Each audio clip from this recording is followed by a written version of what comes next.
it is? It's your man SKYZOO Skyzoo live from the borough, and this is the Pay Me No Mind podcast. This is Ray Flores, ring announcer for Premier Boxing Champions. You are listening to the Pay Me No Mind podcast with my man Wood. Oh, the Magic Man Malinaji giving a big shout out to the Pay Me No Mind podcast. What's up, everybody? This is Swift Jerry Hurd, 20-0, 14 knockouts, the new IBF champion of the world, and I'm right here with the Pay Me No Mind show. Yo, it's your boy John Connor, and you're checking out the Pay Me No Mind podcast. It's Aftermath, it ain't nothing after that. Flint, we in the building. It's Connor, what? All right. What's good, family? This is your man Wood. Thanks for pressing play on another live stream, ahead of a big fight week or big fight weekend. Let me just check out, make sure everything is kind of going right before I bring in my guest. Let me see. Yeah, it looks like that's good. All right, I hear myself on here. All right. So, yeah. Like I said, tonight is Spence-Porter out in L.A. at the Staples Center. We'll get into all of that later. But first, I want to bring in this week's guest, top-ranked bantamweight, a top-ranked bantamweight who also happens to go to work on top-ranked telecast. But the Windy City's Joshua, don't blink, Greer Jr. What's good, boss? Oh, what's good, brother? Thanks for having me. Appreciate your time today. Let me get one more thing set up real quick, and then we'll jump into it.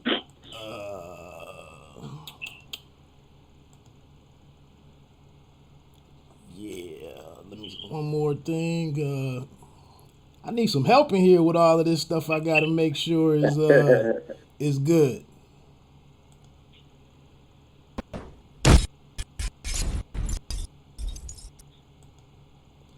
All right. Now I'm in the building. So, you out in out in the LA area, man, doing your thing, getting prepared for your next outing. What's going on with camp right now? Oh, man, camp is going good. I'm grinding, working really hard. My coach working on so many things. So I'm just looking to be very impressive come October 26th. Okay. Let me back up for a second, man. Me and you got some outside of the game business real quick. You might not see it on the screen right now, but I'm wearing some Redskins gear.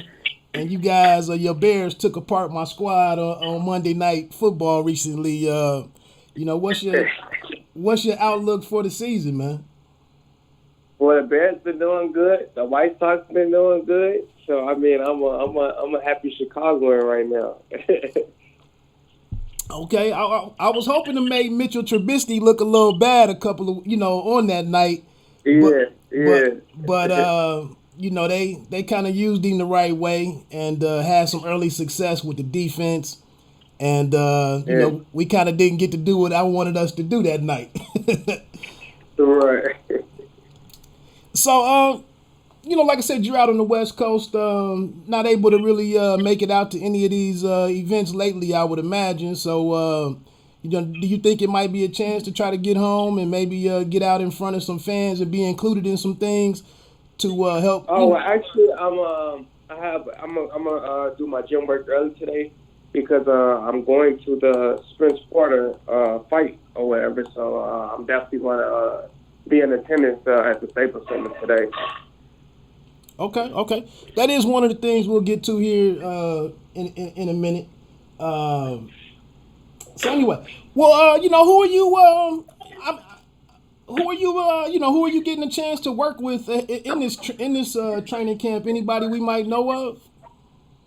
Oh man, I've been working with some of everybody. I even got some more work coming with Chocolito. So I've been going to different gyms. We've been at Legends. We've been at so many gyms. I just been in so much work, so many different looks. And man, like I said, man, I just can't wait. I know I'm gonna, put on a great show like I always do, and just put on a spectacular performance, a one-sided domination. Okay, this doesn't get you closer to performing in your hometown or headlining something in your hometown, but I will say that I'm hearing some complaints, and some people are kind of writing off the fight that's coming up in Philadelphia with Vojdik and Beterbiev, and kind of the complaints out there that it doesn't really fit into the local, the makeup of the local fight fans. But then I look on this October 26th fight, or this October 26th card, and I think that especially black fight fans should really be impressed with the lineup that you guys have set up. Oh, yeah. I mean, it's me, Albert Bell, Tyler McCreary, Shakur Stevenson fighting for his first world title. It's an amazing card. You know what I mean? It's a great card. Most of us are not just talking about Top Rank. We're talking about Jay Prince, me, Tyler, and Shakur. And also the heavyweight, the Top Rank just signed Jerry. So, I mean, it's going to be great. Have you guys, I know I've seen some pictures out on, some photos and whatnot on social media or something. I know you guys all have a good relationship and everything. Have you guys really spoken and kind of looked at this as an opportunity to really showcase, to really appeal, like I said, because we've heard people complaining and wanting to see the right investment in Shakur Stevenson. So are you guys kind of really embracing this as a chance to really showcase what you guys bring to the table for the Top Rank brand? I'm sure we all feel that way about her. I'm sure each and every one of us, want to put on a great performance and go out there and look spectacular, But we haven't really talked much, about it because honestly, we've been in our own camps and we all been really putting in work, and the time that we're not putting in work, we're resting. So we haven't done much talking, but I can guarantee all of us are working to go out there and put on a spectacular performance come October 26th. Okay. We got a question in the chat from my man Carlos Castillo that's out there on the West Coast with yourself, and it kind of ties in to my question right now, too. I saw earlier where you mentioned that Quadras didn't want the fight with you. I did think he had an impressive outing the last time, and that would have been pretty much the most experienced guy that you had been in with or would have been in with. But now you just mentioned that you're getting in some work with Roman Gonzalez. What's that work like? That's Castillo's question is, what is that work like with him? Oh, great work. I never say too much about what goes on in the gym. It's just the clothes of a fighter, and it's just great work. And, like I said, I'm just ready to put on that impressive performance on October 26th. Right. And we understand, what goes on in the gym stays in there. But as fight fans, we do hear some different things about... But we hear some different things about different kinds of sparring. Is it beneficial to you to just, are there any, it might be a language barrier, but is it an opportunity to learn some things out in between the sparring, just discussing different concepts or a different, strategy and whatnot? Is that a boon to you as well as, actual? Well, that brother was once upon a time pound for pound, in the pound for pound top 5. So it's always going to be things to take from and learn from, And like I said, man, it's just a great experience to me. Young fighter coming up, top ranked in the Bantanweight division. So it's just a great experience for me to learn from and to keep moving forward and become better. Are you amazed at anything, with the guy at his age, as many fights as he's had, the wars that he's been through? Do you take any note of a guy that's still rocking at that age and still doing this? Is there anything that you pick up from that?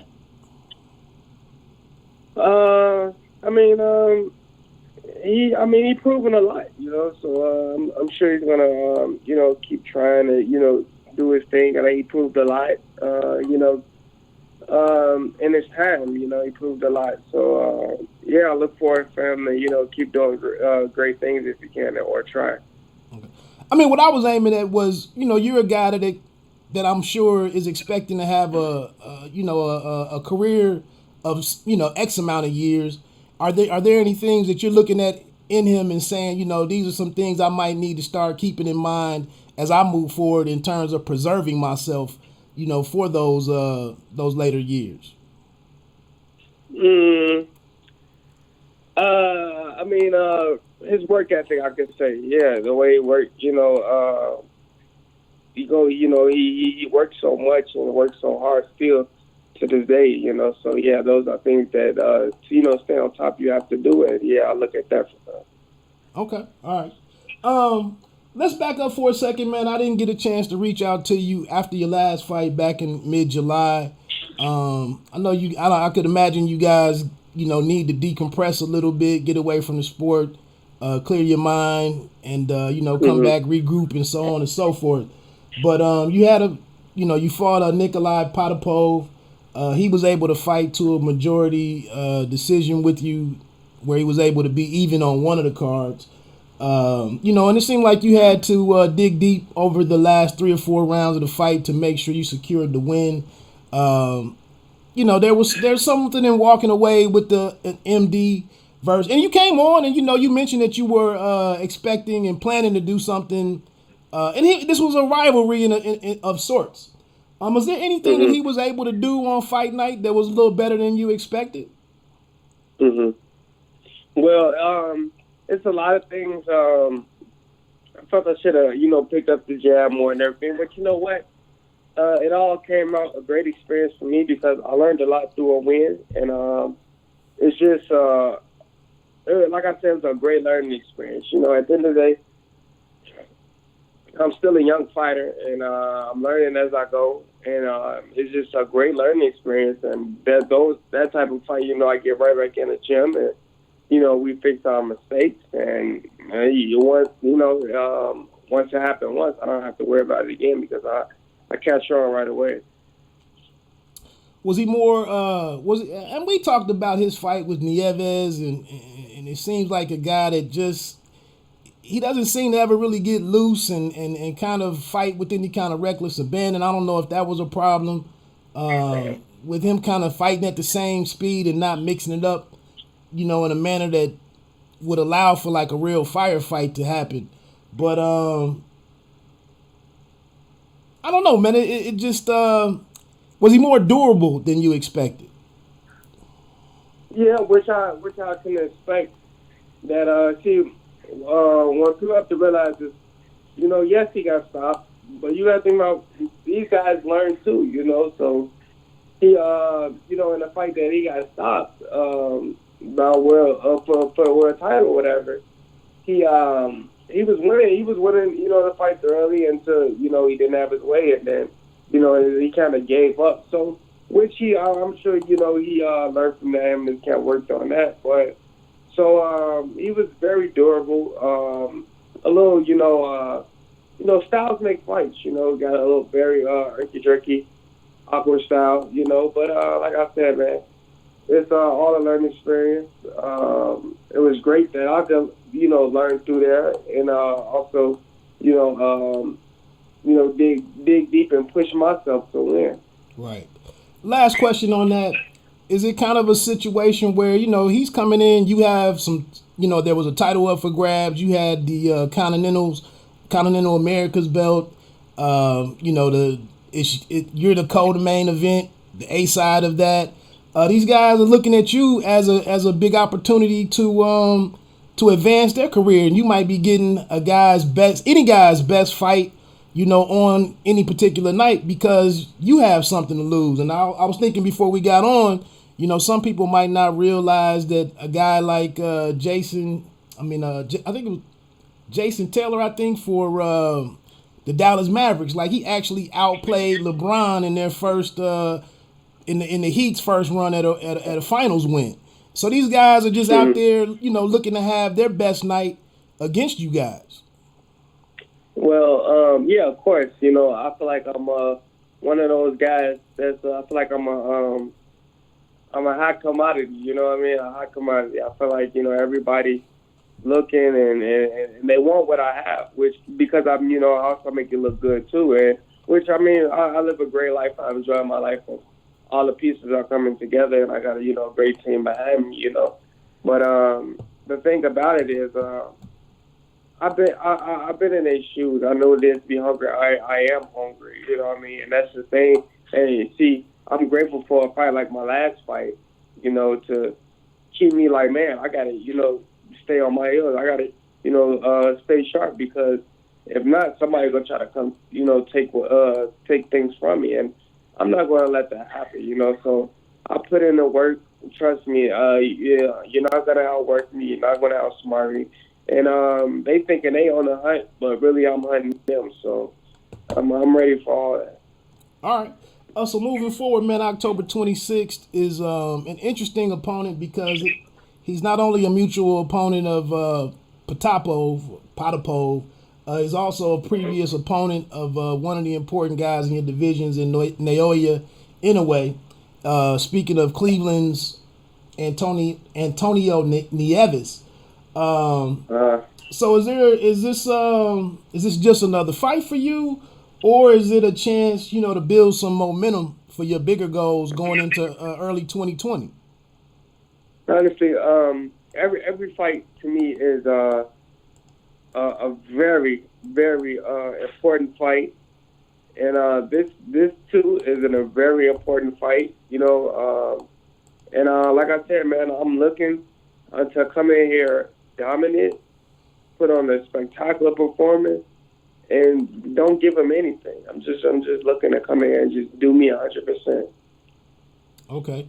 We have a question from the chat by my man CC. He says, how hands-on is Jay Prince? Does he hang around the gym, or is he more of a far-off presence? Oh, no, he coming to campus. Him and his partner, Tony, which is my co-promoter, Antonio Nieves, they come into camp. We hang out, go out to eat. We do a lot, man. Jay Prince is a great guy. Even when I'm not, like, after a fight, I go visit him in Houston, and we hang out, for days, go out, and he's just a great guy, man. And I learn a lot from him every day. All right. I mean, I see him at the, at the fights. He's in the ring. I think he was in the ring that night. He loves boxing. Yeah, I see him walking, back in the back, coming out with the ring walk, at least before it gets out into the arena and whatnot. So I would expect him to, to be involved to that level. Let me ask you one question. I mean, the commentators, especially Bradley and Andre Ward, they had some things to say after the last win, and I know Ward is a great example to be around. At the end of any fight night. Did you have a chance to chat with him? I mean, he's a guy that's, him coming off of that decision, the first win against Kovalev. He had to look at things and make out of it what he needed to make out of it for his next step. Did you get a chance to talk with him at all?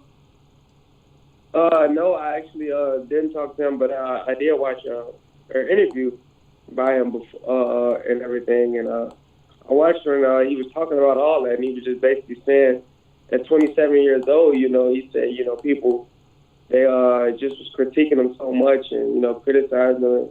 And he said he didn't even want to fight on TV anymore at that point, And, so it's like, I look at that and I say, man, because all the, the stuff people were talking about me, so I'm like, man, this shit is everything. But you know what? I look at that and I say, man, but look what Andre Ward became. You know what I mean? So these are the type of things you have to go through, and what don't kill you make you stronger, man. You can't fold under these things. Yeah. I'm glad you touched on that. I did listen to that, and I thought, I feel like, social media, man, we and all of us doing this type of stuff, we get out here and interject ourselves in the discussion and our views, and, you get some guys, the keyboard warriors that write you guys off and everything, and I always try to reiterate, it's a lot bigger picture for all of you guys as individuals, and I won't get on my soapbox, but just thanks for sharing that you take something in like that and kind of process it and use it for what you do. I mean, that was just crazy that a guy would say that he would say he didn't want to fight on TV anymore, you know? Yeah, and he said that at 27 years old. He said, "Oh, I'm just a baby," and you know, people talking about me like, and I'm like, "At 27, brother, I'm 25." You know what I mean? And I feel like I'm a full adult, and I know how to handle those type of things. You know what I mean? But hey, man, like I said, but don't kill you, make you stronger. And like I said, I'm looking to go on this next fight and look impressed. I mean, some of the greatest fighters, you know, didn't have you know, easy fights and you know, one-sided decisions. So it's no problem, bro. You know, like I said, I learned a lot through a win, and at the end of the day, I put everything out of me, you know, to dig deep and, you know, pull away. You know, one of my favorite things in sports, my personal sayings is, you know, a lot of times not a lot is learned in wins. Sometimes we just move on and get to the celebration and you know, moving on. And, you know, you do take a moment and learn a lot in a loss. But then, you know, a win like you just had, you know, it is a good chance to go back and really reassess what, you know, what's going on, what happened. And like you said, pick up some valuable, something valuable to move forward and carry with you as you continue to move on. Comment in the chat, is God willing you get past Nieves? What fights are you looking for next? And a year from now, where do you hope to be in your career? I'm looking to be a world champion very soon. You know, so whatever steps I have to take for that, I'm willing to do. And that's why I have a great team like Top Rank and Jay Prince to be in the lab, and you know, they set up what's next, and we go after it. A year from now, I want to be defending my world title or taking another world title from another champion, you know, unifying. Okay. You look at these rankings, man, and you're one of the guys I've been talking with over the last 2 years. You know, you're number 2 and number 3, I believe, in the IBF and WBO, I think. Yeah, respectively. Yeah. And then also, you know, top ranked in the, you know, in the WBC and the BA. You know, you get to, I don't know if you check these websites out and whatnot, but you ever look at these, man, and feel like, and it's just gratification in the sacrifice that you've been making and the progress you've gained the last couple of years. Oh yeah, you know, I look at it every once in a while, you know, but I don't sit and try to dwell on the situation, brother. I'm just, I don't want to settle for being number 2, number 3. I want to be the champion, you know what I mean? So that's when, you know, I really want to, where I want to see my name, and I don't really want to, you know, get caught up in being, you know, just highly ranked. You know, I want to be the man. I want to be the man, like officially the man. Gotcha. Speaking to that, you know, do you think, you know, you get this win under your belt, and you know, do you think 2020 could be the year where you get to do your headline thing back at home? Possibly, man. Hopefully, man. Hopefully. Gotcha. I know what's Pullman's, you know, kind of what's Pullman's scouting report of Antonio Nieves. He's a guy we're all pretty familiar with. Like I said, obvious mutual opponents there and everything. Can you share anything about, you know, what the scouting report is coming from your trainer? Oh, man, me and Pullman been working on a lot. Basically, you know, I'm not going to say too much about it, but we've been working a lot. And his main thing with me is just he wants me to do me more. You know what I mean? So want me to do me more and really, you know, and basically we keep a good chemistry and be able to adapt better in any situation. And basically, really, that's it. Okay. Another question from the chat. And everybody, a couple people that are in the chat, feel free to get these questions in. I'm not going to try to hold Greer much longer. Like I said, he is in camp. Might have some stuff going on today. He is attending the fight later on tonight. So please, if you do have some questions, fire away. That's why I try to work hard throughout the week to get different fighters on, man, mainly so you guys have access to these fighters and you know, to be able to interact and be a part of this interview. It's not just for me to sit here and show you who I know, who I'm talking to. It's really, to build bridges between, us as fight fans and the fighters. So feel free to fire away any questions, as soon as possible. But the question is, being in the area, are you soaking up the rich SoCal boxing history? Do you have any stories to share? Man, of course, man. It's some of the greatest sparring out here.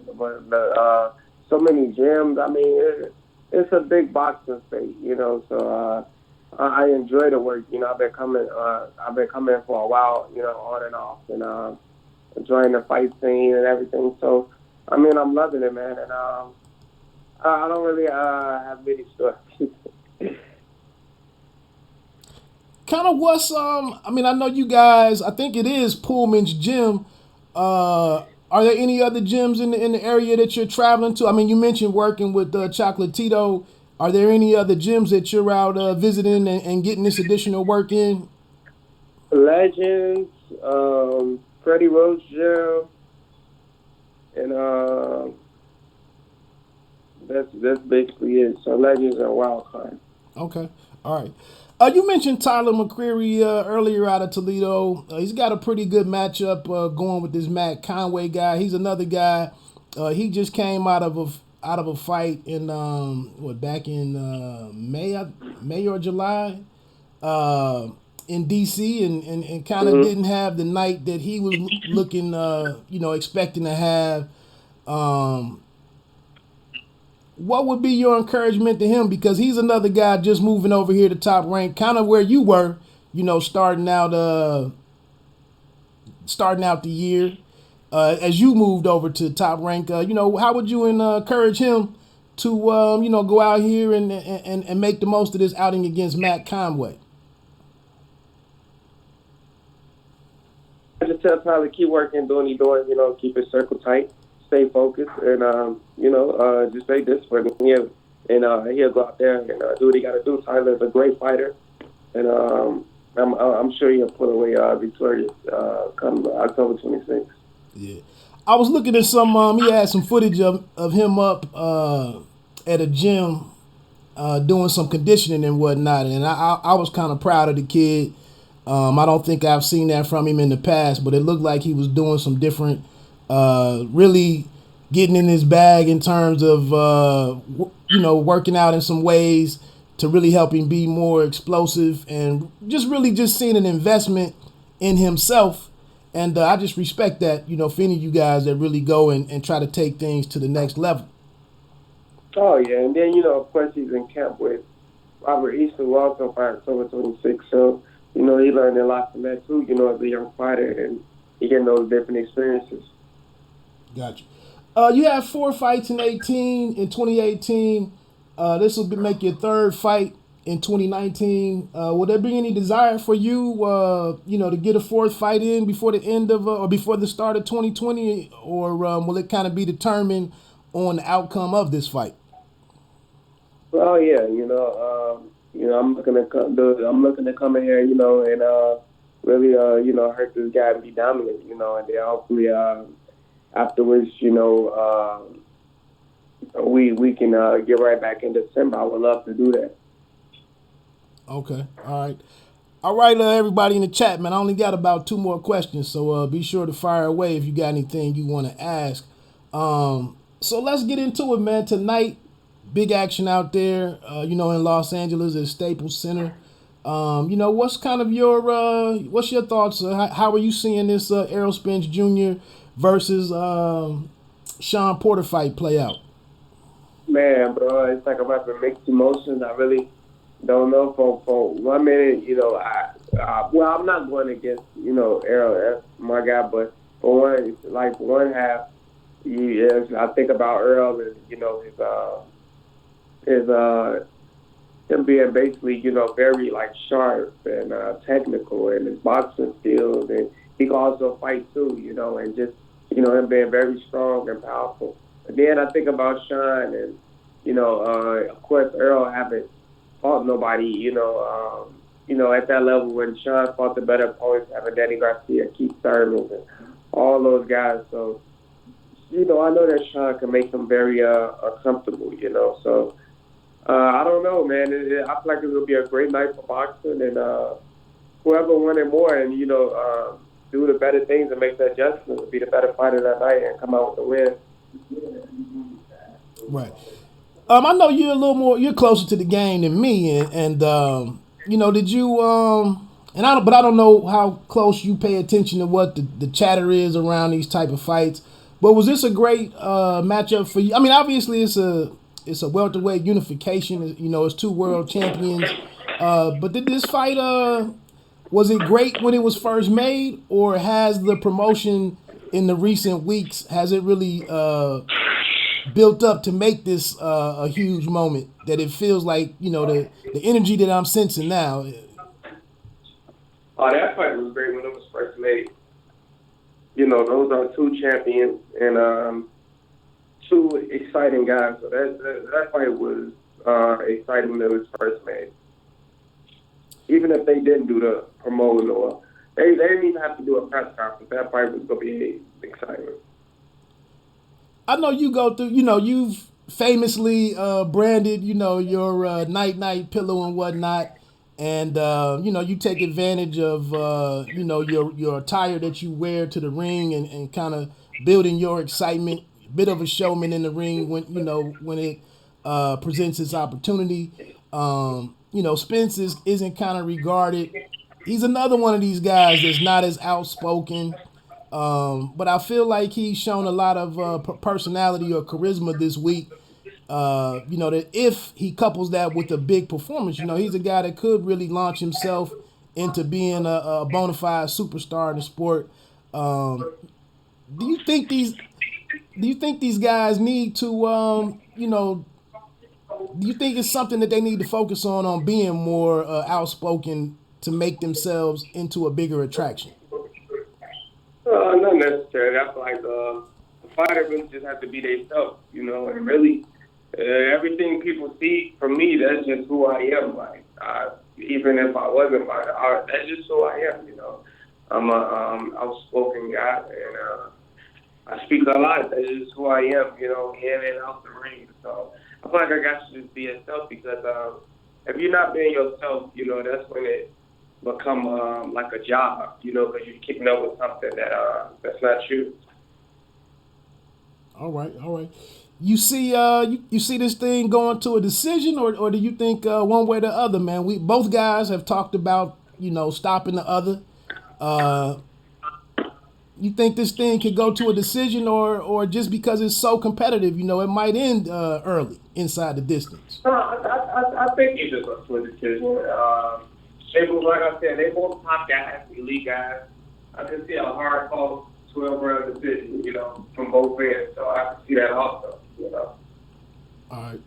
Last question. Do you think, what's your thoughts, or, how do you look at, we see, Spence kept it real in terms of talking about Sean as being a dirty fighter.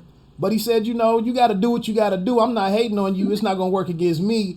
But, constantly we see a lot of chatter online about Sean's fighting style.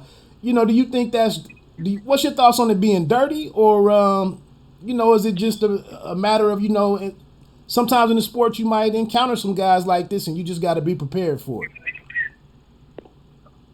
Yeah, of course you have to be prepared for those type of guys. And his style, yes, it could be considered dirty because, he's like more of a careless guy. But, he's just a very rough guy. And if you can't handle it, I mean, you will fold under that, type of pressure and that type of style. So, hey, man, he's doing what he got to do to win. So I don't know what to say. I mean, if it works for him, hey, but I don't know what cost it's going to take, but hey, good for him.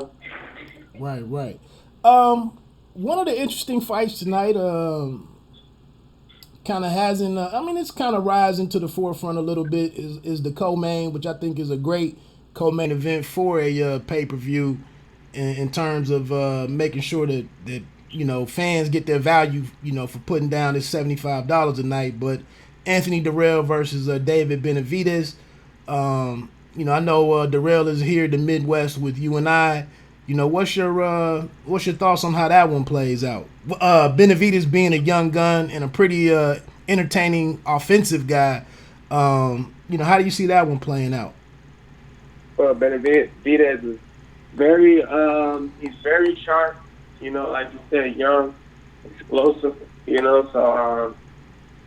But this is like, you know, his toughest fight today too. So, but I'm expecting Benavidez to go in there and go out there and really put on a good show and look impressive. You know, I got definitely Benavidez, you know, pulling away with the win, and I think he's gonna stop the real honest. Got you.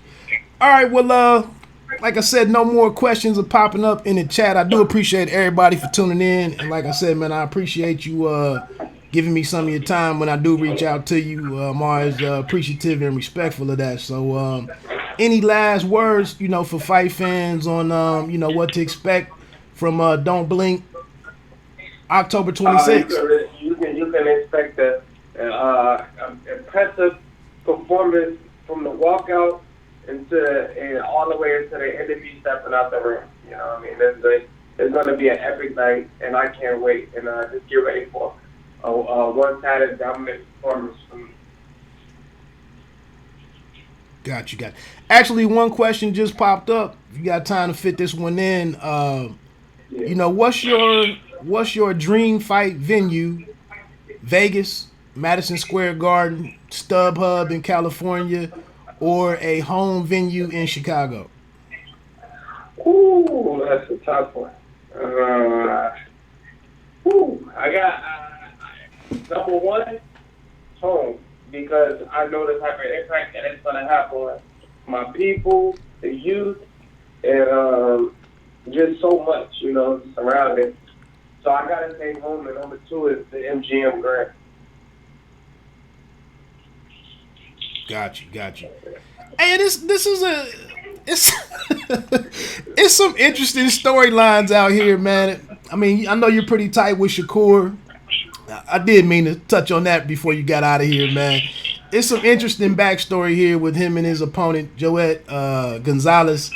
But it's a very important fight for Shakur and what's, you know, what could be lying down the road for him in terms of superstardom and, you know, him realizing the potential that a lot of us saw in him. You know, what's your thoughts with, you know, him going up, about to, you know, go out here for his first world title fight? Oh, man, Shakur is a great fighter, exceptional fighter. And he's going to go out there and do his thing like he's been doing, you know. I feel like, a lot of guys when they're saying great, you know, we credit, you know, for what they're doing is they're done with what they're doing, or, you know, they're just out the game, you know. So, I mean, Shakur is a great fighter. I'm sure he'll go out there and do what he got to do and come back the new WBO champion. Got you. Let me add, I've mentioned this before. Would you have a preference? You know, you're expecting to, you know, have your shot in 2020 and sometime at a world title. Would you prefer to go out there for a vacant title, or face the champion and answer some questions, some important questions, you know, in winning that title, versus if you just get a vacant title and, you know, you actually didn't beat a champion to become a champion? Well, I mean, honestly, that's it really doesn't matter, because I mean, throughout your career, if you're gonna win a world title, some might be vacant, some might become a champion, and at the end of the day, you can unify and fight another champion. So it really don't matter at the end of the day. You know, it's at the end of the day, it's very hard to become a world champion. Period. You know, whether it's for a vacant title or whether it's a champion holding that belt. So, you know, being a world champion, period, speaks volumes. Right. I mean, I understand. I mean, you win the title. You know, you accomplish that goal of becoming a world champion. You know, your money is right, moving forward, and it's something that, you know, very few of us get to do, and it's one of the best accomplishments or accolades in professional sports. So I get it. It's just I do feel like, him not getting the fight. I believe it was Valdez or somebody that we know. It just kind of, from the fan perspective, it kind of took away from the moment that the kid's been working hard to achieve. Yeah, which and but it happens. Man, it's not his fault, So he kept working, and he faced opportunities that's placed in front of him. Got you. This question right here, a question did pop up in the chat. It's kind of one you might have to think about a little bit. Favorite Chicago player from each of the Chicago teams, from the Bulls, Cubs, although you might be a White Sox fan, Bears, and Blackhawks.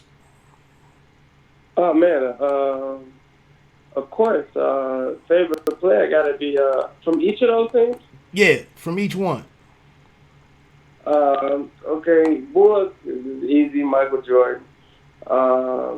Let me get your number 2 there, man. Let me get your number 2 there. Derrick Rose. That's easy. Okay, Cubs. Okay, the Cubs. Sammy Sosa. That was the man back then. Got to go with Sammy. And what was the other guy name? Damn, I forgot his name. Zambrano. I like Zambrano too. Oh yeah, Zambrano. Yeah. Who's next? Sox. I gotta say Anderson, number 7. I like him because I know him personally. The new guy that played for the Sox.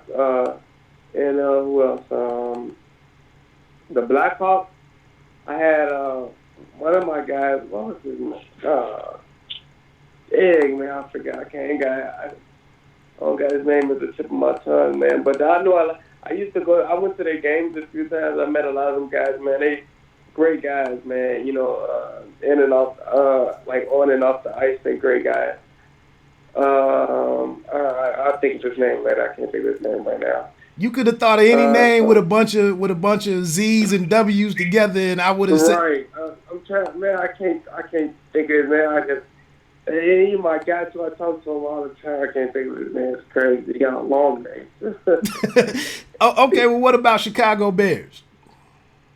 Chicago Bears, man, so many, bro. Urlacher, Devin Hester, he is in his prime.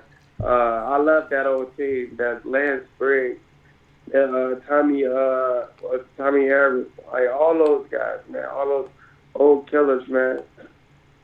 Got you. All right, man, very last question, unless one pops up in the chat, man. I see the Usyk fight is coming up against Spong. Obviously, you're preparing for a big fight for yourself, and you'll be on the West Coast, I would imagine. But, what's your thoughts on the second card? It'll be on the Zone, but it's the second card by them, bringing a pretty good boxing card to the city of Chicago, man. So, kind of what's your outlook for that event? I guess it's great, man. I'm a big mixing type of boxing like that. I don't think really it'll be a lot of people in attendance. A lot of people don't. In Chicago, you have to be like from Chicago or really like a Chicagoan for the people to come out. They don't really care about a Usyk or any of those people. So shout out to Jessica McCaskill. She's fighting.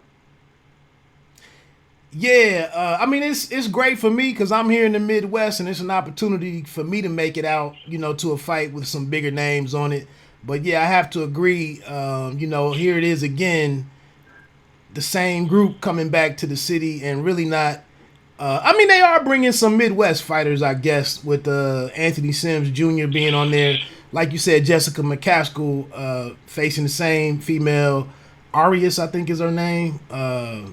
I probably got that wrong, but with her being on the card, Bevo, it's a chance for people to see him, and then Usyk is a guy that they're hoping will make some noise in boxing's biggest division with the heavyweights and whatnot. So I understand it doesn't have a local flair that we would hope for, but It is what it is. Yeah.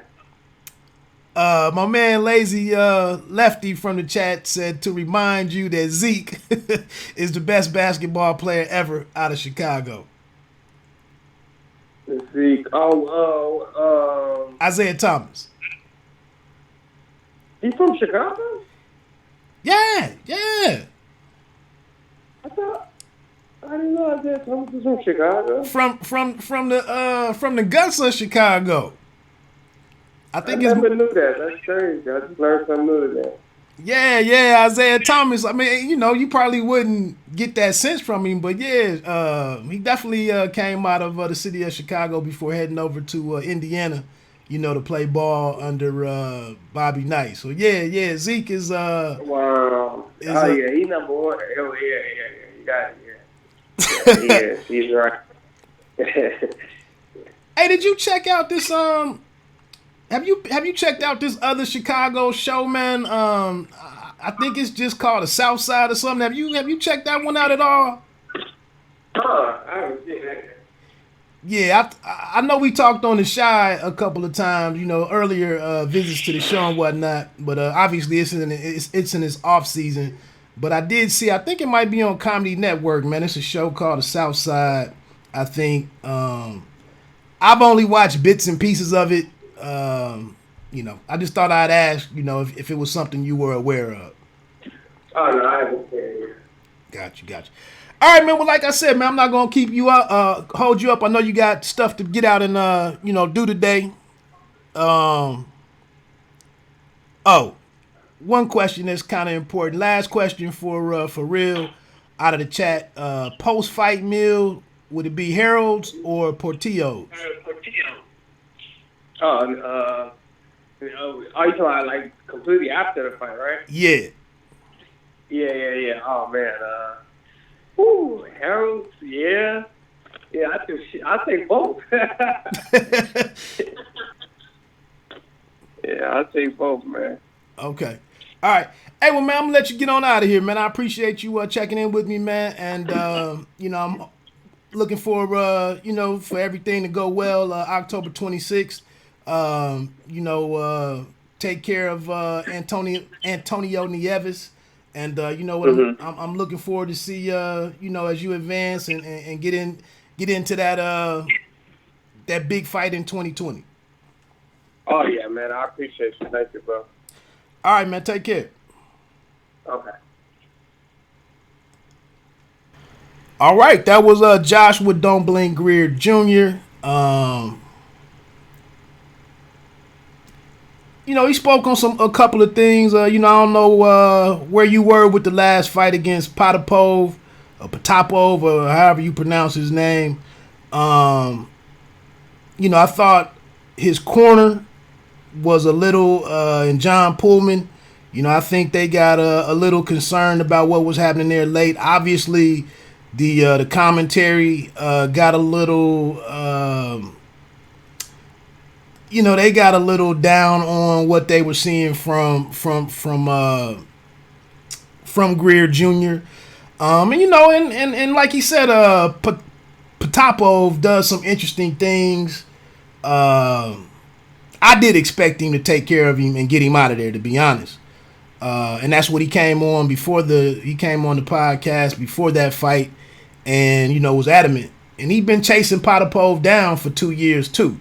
So, but it is what it is, man. I mean, Potapov might have just fought the fight of his night. I mean, the fight of his life, and did what he had to do. So, but I think most of these champs out here, most of the elite fighters, I think everybody has gone through one or two fights that, along the way where things went their way. And, the important thing will be to bounce back and, have that dominant performance and, set up the next big thing. But like I've been saying for the last several months, man, I mean, it doesn't get any easier. It doesn't get any easier down the road in that division. I mean, if you look at the champions there, and us getting to the conclusion of this World Boxing Super Series card. I mean, of the World Boxing Super Series tournament. You know, you got in the WBA, you have Naoya Inoue, pound for pound fighter. WBA is Nonito Donaire. Those two, you know, will be addressing one part of the picture, and then Nordine Ubali, the WBC, and then Zolani Tete, who's been a little quiet since he pulled out of that the World Boxing Super Series. But then you have Luis Neri in there, Quadras, Rigondeaux, still a top-rated guy. You know, it just Emmanuel Rodriguez would still be an interesting opponent. I see Rashid Warren is still, and he's getting ready to make a comeback or make a return, I guess. So yeah, it doesn't get any easier down the road. So it's important, like I said, to go out here and have a good showing. You know, that's one of the things that Spence is mentioning right now in terms of looking at Sean Porter. You know, Porter's had these razor thin decisions, whether it was in his favor or the other guy's favor. You know, that's one of the things that Spence is pointing out, that you're barely getting through these fights. And in terms of a younger fighter, you know, a contender or a guy that's working his way up the rankings, and Josh Greer Jr., you know, it is important to continue to show those levels between different opponents, so that when you arrive, you know, to challenge a title holder, you know, it's not a lopsided fight or a 70-30 fight, an 80-20 fight. You know, it is a 50-50 fight going into it. But like I said, some good names there to try to put one of those world titles around the kid's waist. But we'll get the next detail in his story, you know, October 26th. I'm gonna do my best to try to get you know, Albert Bell on before then, and Tyler McCreary. You know, I'll probably have both of those guys on. Zero shot at, you know, the main event guy there in Stevenson, but we'll see. So look, man, I'm gonna get into some of these other points before I get on off here. I know everybody is probably underway. My man, check out BiteDownBoxing.com with my man Lazy Lefty. He put plenty of content out there this week to get your spread together for tonight with his Tale of the Plate series that he was running. You know, I might have to get to the grocery store and get some stuff in the house to even try to make some of that stuff. But I appreciate him helping me out this week with adding a different spin to you know, to your fight week for what's becoming a pretty exciting night of boxing. So you know, I'm trying to transition to getting into my other talking points. I only got like 3 things to run through real quick, so we'll get into that in just a second.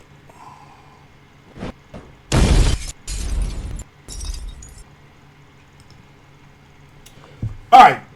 Obviously, tonight is Spence and Porter. I just did want to take a quick stop. I did not get a chance to check out the entire ESPN Plus card yesterday with Daniel Dubois and the Tete Cat. Actually, I was catching the end of the card. The knockout before that, I can't remember my man's name. I'm gonna go back and watch that before tonight's action. But Dubois, man, I like the kid. He's staying busy. I like what I see in him. Obviously, Teta, he didn't provide the challenge that I was hoping he would. But I like Dubois, man. He's big. You know, he's got hands. I like the way he moves. He doesn't, you know, some of the complaints that I've been hearing and watching the last few years against Anthony Joshua, former unified champion. I don't see a lot of those things in Dubois. I like Dubois. He's aggressive. You know, he moves pretty well. I'm interested to see what he does. I think a fight with him and Joe Joyce. I know Joyce mentioned after the fight that he would entertain that fight in a couple of fights and whatnot, or down the road and whatnot. But I think I'd take Dubois right now, to be honest with you. Joyce is an older cat, so I'm sure that's really not the direction he's looking to go in. He'd rather be moving towards anybody with the title versus a kid that he probably looks is a couple of rungs beneath him at this point. But it could become a matter of Joyce might not be able to get into the picture, with how the belts are all kind of locked up.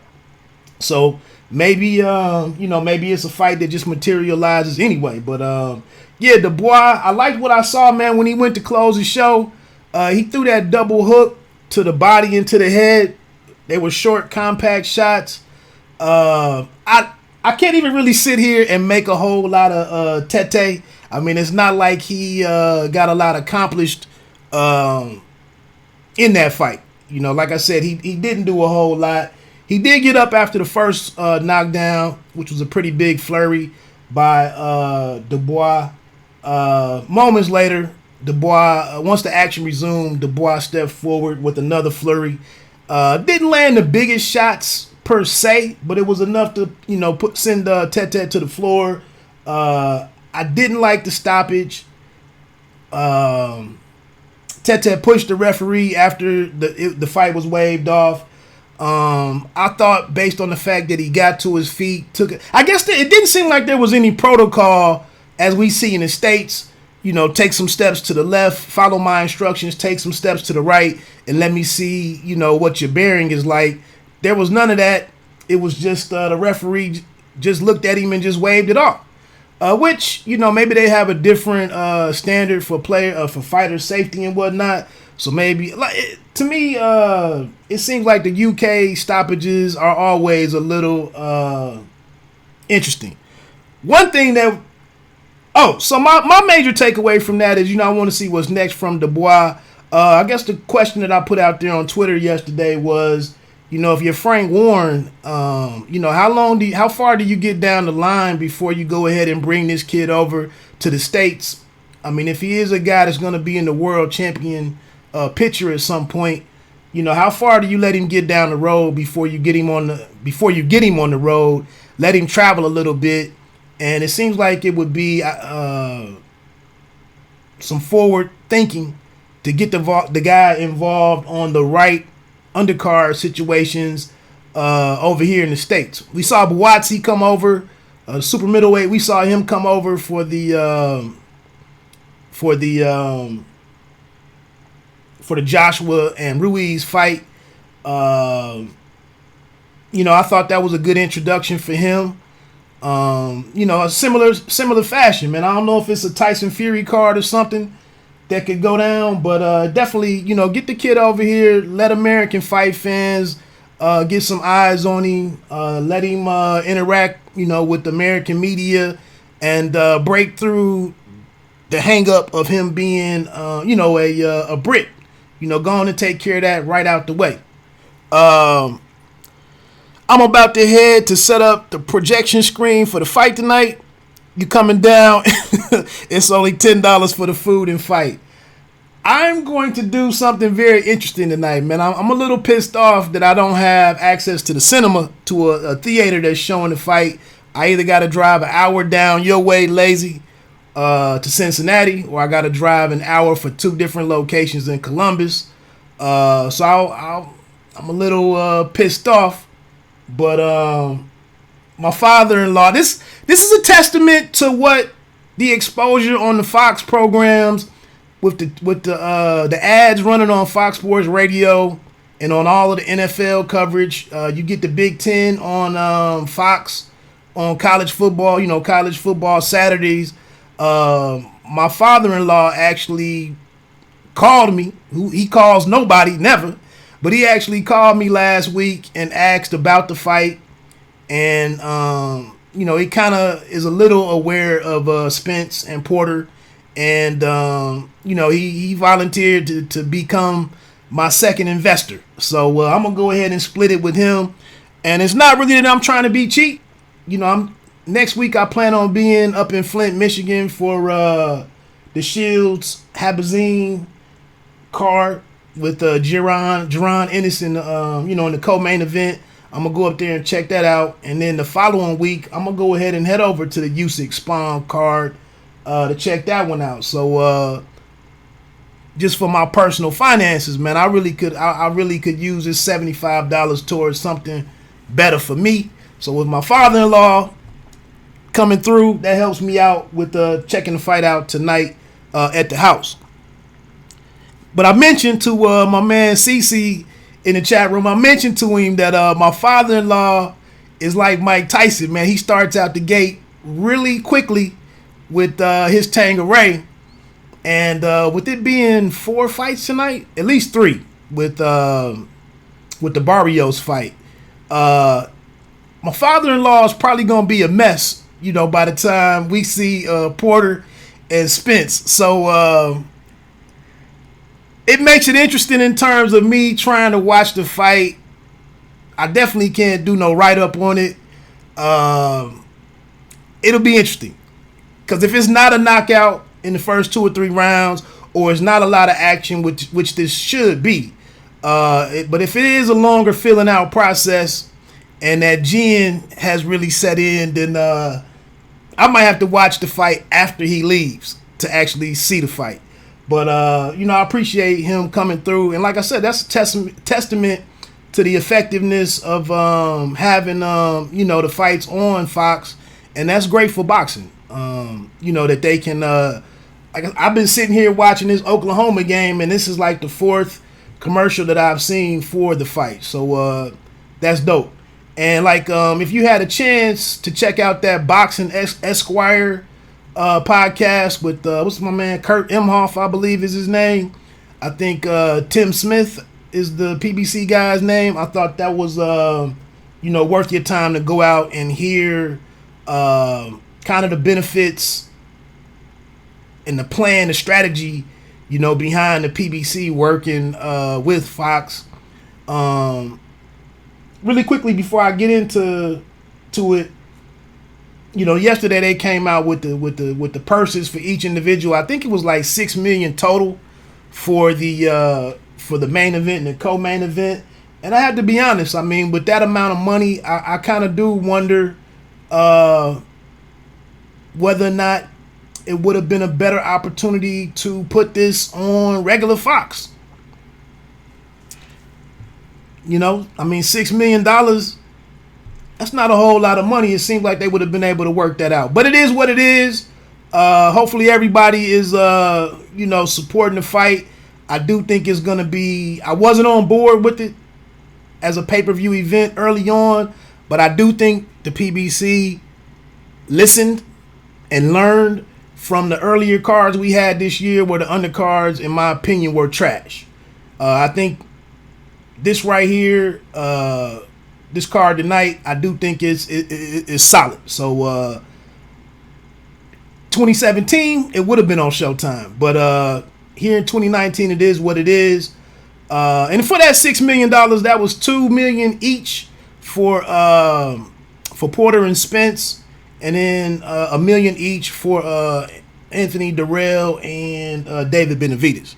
So Pops-in-law bonding over boxing. Dubois is the real deal. Ain't no fancy marketing. He's for real. Yeah, I agree with you, man. I think all of these guys could get out of the way when Dubois gets to rolling. Like I said, he's big. He moves pretty well. He's aggressive. He seems to force the issue more than anybody getting a chance to dictate to him. Of course, he hasn't met that kind of resistance yet, but dude is solid. The only problem that I have, and I would only say this on this podcast, I wouldn't say nothing if that brother jumped in the back of my Uber. My man came out to Will Smith, Boom Shake, whatever it is. We got to work on my man's his ring walk. No disrespect to the great Will Smith. And maybe the chorus itself, the boom, shake, whatever it is, maybe that's the part of the song that resonated or represented the energy that he was trying to create for the fight. But in America, if you fight over here in the States, you can't come down that walkway with Will Smith nothing. It's just not gonna work. So but that's an interesting difference in brothers over in the UK versus what we have here in honestly, well, I won't even go there. But yeah, we gotta get bruh to reconsider his ring walk music. Now, like I said, I'm not gonna be the one to clown the brother for it. I mean, like I said, if he gets in the back of my Uber and says he wants to listen to Willennium or Just You and I or the two of us, just the two of us, or Big Willie style, whatever he wants in my Miami, that's what we listening to. But nah, I like dude. He seems very down to earth.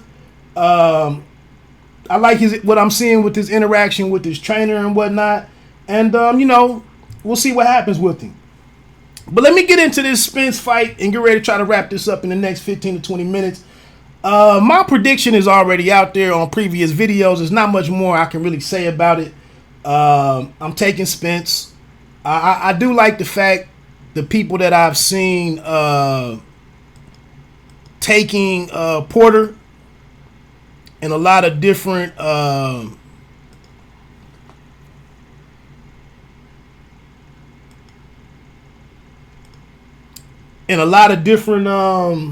stuff that I've been listening to the last couple of weeks. I do like hearing that there are it's a good number. It's a good number of people who are finding who have Porter winning this thing, and I wouldn't be upset. I think if he wins it, we see a great fight. We probably see a fight of the year if he wins it. But I like I said, it's not to be disregarded or dismissed that Porter has put in the work. I was mentioning on my YouTube channel, on the Pay Me No Mind, on this channel, I forget where I was, but I was mentioning that no, that was on Instagram where I was talking about that. I've been listening to Porter for like the last 6 or 7 weeks, talking about his preparation, talking about evaluating his recent performances and trying to pick apart the areas that he needs improvement in, and it all sounds good. It's right up my alley. That's what I want to hear. I want to hear you care about your craft. I want to hear about you investing. In the main event, fighters will get closer to 10 million if it's 400K or more. Yeah, thanks for that note. I mean, that is just the guaranteed portion of it. We do understand that after the fact, there's a chance to if the fight hits certain thresholds, they get some money on top of that. Good point. But I've been listening to Porter for about 7 weeks, just talking about his preparation for this fight, and I respect that. And like I said, it really piqued my interest in the fight, and it's helped turn it into a bona fide pay-per-view. And I'm expecting a great fight tonight. It could be as much as a 55-45 fight. I wouldn't go 50-50 because of the fact that I just think there's a bigger upside to Spence. And I think Spence at his best is just going to be better than Sean Porter at his best. That's just how I see it. Maybe it was his strategy to get Will Smith's attention. Hey, anytime you can be involved with Will Smith is probably a good thing. My man's pretty boy Kelly? Is that his name? Josh Kelly? He came out to Michael Jackson, and I thought that was pretty dope. But it was like PYT, and with him being pretty boy, obvious tie-in. They do things differently over there. They just do. So, again, you coming out, man, you wanna create that mood. You wanna set the table or the stage. You want to be a little imposing or maybe possibly intimidate your opponent a little bit. you just can't use anything as bright and bouncy as Will Smith. You know what I'm saying? It's just not gonna work over here. Did you see that pic the boy posted on Twitter with him and his sister? I was gonna mention his sister. I don't know which one you're talking about specifically, but I like dude. I like dude, man. I'm looking to see more of it. But yeah, Spence-Porter, man. I don't even really want to waste time going back into my pick. Like I said, I got 2 videos on the playlist where I think I went pretty in depth in it. So I'm gonna leave it at that. Hopefully everybody enjoys the fight tonight. Quickly on the I will get into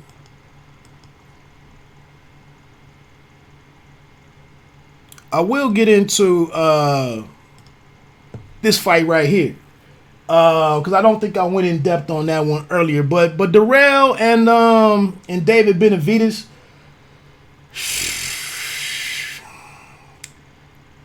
I went up to Flint last year for the Darrell fight against Dennis Douglan, and I was not impressed. And Darrell is just kind of in that stage of his career. I mean, he's looking at his exit. That's in his thinking, is his exit. This opportunity right here probably does stoke the flames a little bit. You know, let me get this last big win before I get out the door. He probably has a fight or 2 left. You know, I'm sure he doesn't want things to come to an end in a similar fashion as they did for his brother Andre. But like I said, that Dolan fight, man, I just really didn't see the type of style that's really going to lend itself well for him getting a victory tonight against David Benavidez. I think Benavidez is a very talented offensive fighter. I like a lot of his defensive tactics that he uses. He parries shots really well. He fights good as a big man. Throws a lot of punches. A lot of excellent combinations for a big man. Like I said, above 160, he might be in my top 2 or 3 fighters to watch actually go to work offensively. I do think it's an opportunity that the countering that Darrell will look to do, you know, his anticipation, his ring IQ, and his experience and all of that. I do think he could possibly slow up Benavidez early on, and he might land a shot or 2, you know, to give Benavidez a little bit of pause, and maybe he checks his chin a little bit. But like I said, he's not a free. Darrell is not a free-flowing puncher at this particular time. He's not a big jabber. He wants to fight when he wants to fight. He's looking to land, you know, a big shot here and there. And I just don't think that's going to be the formula to beat Benavidez. Can he make it interesting? Hopefully so. But, you know, definitely don't see it going out like Jalen Love, another cat from the, you know, from the state of Michigan. I definitely don't see it going out that way. I think this one can end up inside the distance. I don't have a round. I'm just hoping that it's a great, that it on paper, it's a great co-main event, and I just hope that it goes off, you know, in a way that adds to the night. But like I said, I just don't see the output there to. That's right, Castillo. I mean, I can't hate on another man's music. I definitely can't. But like I said, getting back to that fight, to this Darrell and Benavidez fight, like I said, man, I hope it just contributes to the overall quality of the card and the excitement of the night, and it makes this whole event one that we're discussing tomorrow. I don't know much about Mario Barrios' opponent to really try to go in anything there, but I will say that Mario Barrios is another very interesting player at 140. 140 is kind of one of my favorite divisions, maybe in my top 3, top 5 definitely. But excuse me, and I say that because there's a lot of talent at 140. And I don't think anybody has the status at 140 to where business would get in the way of all of these guys facing each other. So at some point, although I am starting to think that maybe if Prograis gets past Taylor at the end of October, I am starting to think that he might lead a division. If he gets past Taylor before there's any unification with the Ramirez or whatever, I think if he was to win big, I think it might be an opportunity to try to get into the discussion for a fight with Crawford. Maybe they could get pretty desperate over there at Top Rank for getting this guy somebody. So that's neither here nor there though. Barrios, I'm excited to see the guy. I think he's an interesting talent in terms of his height, his power. He's one of the bright spots in the guys being led by Virgil Hunter. And like I said, all in all, I'm just hoping Monday or Sunday morning, and then Monday once I get back, to work, or once I hope there's momentum and that this fight went off, or this card went off being as big as it's been built up to be. Let me get into this Shields and Habazin stuff, and then I'm gonna get ready to get on off of here.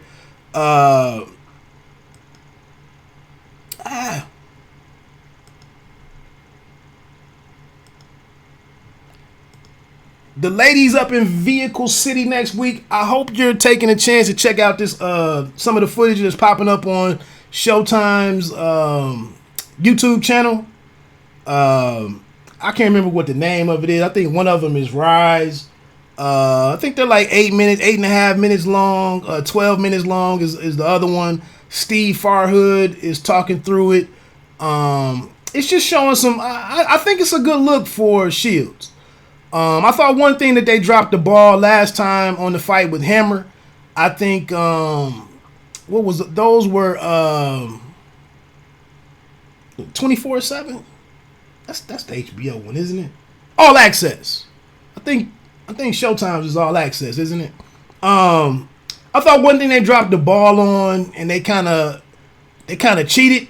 If you look, they basically just took the footage from the New York City press conference and tried to build, a 2 or 3 episode, show out of that. I thought they kind of cheapened it a little bit and didn't spend the money to really go back, and I feel like they dropped the ball in showing Shields her beginnings, in Flint, Michigan, and I think they did that on this one with the Rise show. So I think that one is 8.5 minutes or something, but I think I really think Claressa shares a little too much and talks a little too much on, and not that I'm saying she should shut up or she needs to be quiet, or I'm not trying to insinuate stand in her place or any of that.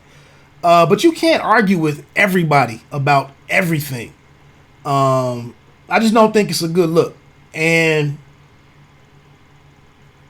I think with them highlighting her struggle, she said she was sexually assaulted as a 5-year-old, I believe. But I think the one thing that nobody, big run right here from Texas Tech against Oklahoma for 6. I think one of the phenomenal aspects of Claressa Shields is the fact that she truly made a way out of no way. And one of the most inspirational things that you can pick up on her is that the likelihood of her making it out on education, or going and being some blue collar worker up in the city of Flint, I mean, it may or may not have happened. But I think for her to tune in to what she was passionate about, what she was enthusiastic about, what was kind of her calling, I think for her to tap into that at 11 years old and to work that for the next 6 years, to be prepared to represent the United States as an Olympian at 17 and win a gold medal. We can talk about how thin the competition is at the weight that she was at. whatever. But for her to tune in to herself and to see this thing through and to continue to show up and work through preparing herself for those moments, to go back to the Olympics a second time and do it again, that takes dedication and commitment. And we can never, you can say whatever you want about her not having power. And thanks, Carlos, man. If you out of here, man, I appreciate you tuning in. I'm getting ready to get out of here in a minute myself. I just think it's some things about her that we really can't take away from her, regardless of what you disagree with her and this GWOAT talk and her marketing and her campaigning as the GWOAT. So what? They gotta talk about themselves in some way. It's not like she's calling herself. It's not like she's referring to herself, like one of the female rappers out here or something. It is what it is. But like I said, I thought it was a good connection for her. It's a way to pull some people in. And, I'm looking forward to the fight next week. Getting into the fight against Ivana Habazin.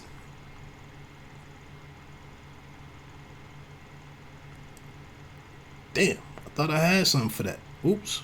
Guess I got to leave that up. I don't know nothing about Habazin. I don't know anything about her. I could look through her box rec. I think they have a common opponent or something, or maybe she fought Cecilia Breckus. To me, all of that really doesn't matter. This is an opportunity for Claressa Shields to become the fastest fighter, male or female, to win 3 titles. At 3 different divisions. Good luck with that. It's probably going to happen. I just can say Habazin has at least she was in camp with Raquel Miller, pretty beast out of the Bay Area. She had a couple other females. She was down somewhere in South America, I believe, training. I just want to see if she can she move? Can she let her hands go a little bit? Can she show some skills? And I was arguing last night, with this guy, another guy on Instagram. Not arguing, kind of just exchanging thoughts. But this whole 3-minute versus 2-minute things, and with us insisting that the women's game needs to be immediately increased to 3 minutes. I get it. Despite the fact the women in tennis play best of 3, I think the LGPA, I think they hit from a different tee than the men. Women's basketball, I think they play 2 20-minute halves. The basketball is smaller. The 3-point shot, I think, is closer. There's a number of differences in women's sports. I think when the skill is really there, as we saw with Hannah Gabriels and Claressa Shields, when it's a compelling matchup, I think the 2 minutes thing isn't that big of a deal. But what I do think one thing that's coming to the forefront is with the 3 minutes, with possibly moving to 3 minutes, could it actually result into less compelling fights? Until there's a lot of depth in the women's game. We're talking about women going pro or being out here and getting in 2 or 3 fights, it's clamor for them to face the champion. And we just don't see that on the men's side. So, and then here we are with Claressa Shields moving down, and in 2 fights, or the same fight, she's fighting for a title like we have here. So, to expect this to closely resemble the men's game, I just don't see it happening. And like I said, while 2 to 3 minutes, while 3 minutes per round is the expectation, I don't know if it really makes the game any better. Definitely, if you looked at that fight a couple of weeks ago between Serrano and Heather Hardy, that was expected to be great, for women's boxing and to advance the sport. If we had 3 minutes rounding that, we probably would have had a 1-round fight. It might have been a round and a half. So it still ended up being one-sided. Although Heather Heat did, pick up Heather Hardy did pick up some steam, later in the fight. I just don't know if 3 minutes, if these matchups can really, fill out that 3 minutes. So to me, that's something to aim for and to work on down the road. Right now, just get some. Can we get some American females that Claressa can fight, or can we get some American females that we know? Can we have some back and forth? I think there is an opportunity to have some of that down at super featherweight with Michaela Mayer, Alicia Baumgardner, who was on here a couple of weeks ago, is really interested in making that fight. Another fighter that I keep an eye on who has a lot of talent that jumps off the screen is Tierra Brown out of DC. But this fight right here, I just really don't know if it's going to really be any more than a coronation of Claressa Shields. But like I said, we'll get to see some things with Habazin. You got to credit these women for coming over here from across the world and fighting on, in Claressa Shields' backyard. Hannah Gabriels did the same thing, came up here, had a pretty good fight. It wasn't reflected on the scorecards. She got the first round knocked down against Shields, and we haven't heard from her since. So, like I said, I think one of the bigger selling points here is that for a lot of us, Jaron Ennis is going to be on this card, and it's kind of his return to TV. He's a welterweight prospect out of Philadelphia that we're all pretty excited about. I'm wondering, could he be, a real focal point of Showtime Boxing if they're around in 2020? I'm wondering if he could be a guy that they really try to tie their hopes to in featuring the kid and, what he could do. So, really quickly, Jaron Ennis is facing Damian Daniel Fernandez, who's 12-1. I've never heard of the guy. I'm checking him out on BoxRec right now. He's 30. He's 5'6". He's out of Argentina, 5 knockouts. He's been stopped once in his one loss. So let me see these names right here. Never really fought anywhere outside of Argentina. I don't know any of these names. Hey, it's a showcase fight for Jaron Ennis. So that's pretty much what I'm expecting with that. But like I said, I do think, it'll be interesting to see what the numbers are. It'll be good to see what Ennis looks like. And, it sets up the, I think Showtime, do they have is that the 26th when Gauthier and Lubin fight with Robert Easter and Granados on there, and then I think there's another Showtime card out there. So I really don't want to take the time to go into that. I'm already at an hour and a half. Seems like people are kind of clearing out of the chat. I'm gonna get ready to get on off of here. Like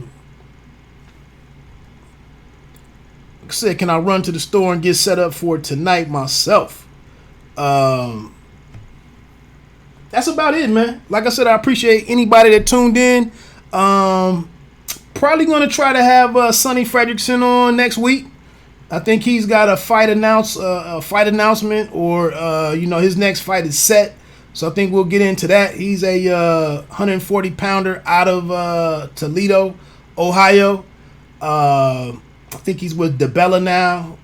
Might have an opportunity to fight on his next fight. Might be a part of the Zone card. I think that's who he was getting some interest from. So we'll talk to Sonny next week if possible.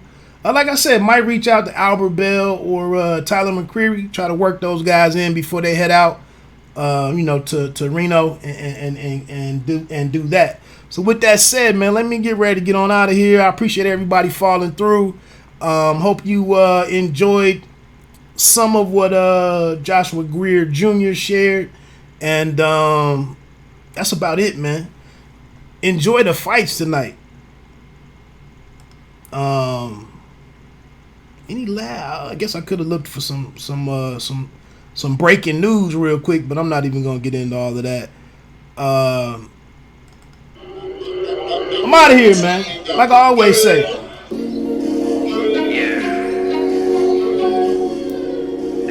You don't have to start. Damn, I'm messing up my own stuff. You don't have to be great to start, but you have to start to be great. Peace.